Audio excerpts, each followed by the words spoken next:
Chers téléspectateurs et téléspectatrices, nous publions ces informations dans l'intérêt général. Il ne s'agit plus seulement d'un problème privé de dégradation d'un bâtiment.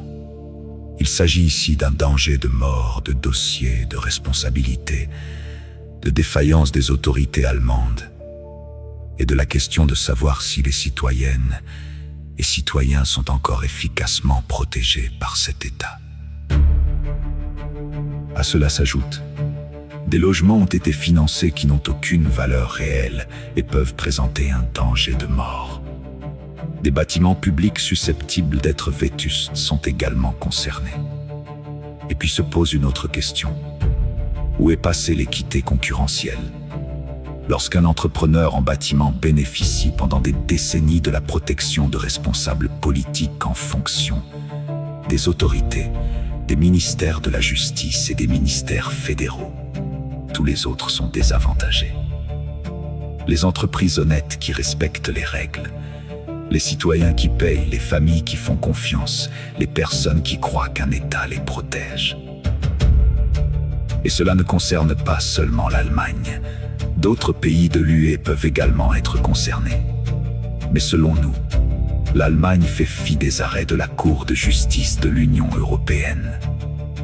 Dès 2013, une procédure pilote avait été engagée contre l'Allemagne, C-113. À l'époque, il s'agissait du non-respect par l'Allemagne des règles relatives à la conformité CE des produits. Et pourtant, nous constatons aujourd'hui encore que les règles sont ignorées. Les compétences sont renvoyées d'un service à l'autre.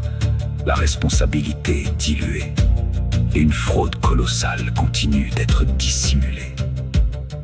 C'est pourquoi nous affirmons: ce n'est plus un simple scandale dans le secteur du bâtiment. C'est un scandale de l'État allemand. Un danger de mort a été signalé. L'État allemand ne réagit pas. L'accès au dossier est refusé. Les preuves restent bloquées. La masse de la responsabilité menace de disparaître et des milliers de personnes pourraient être concernées.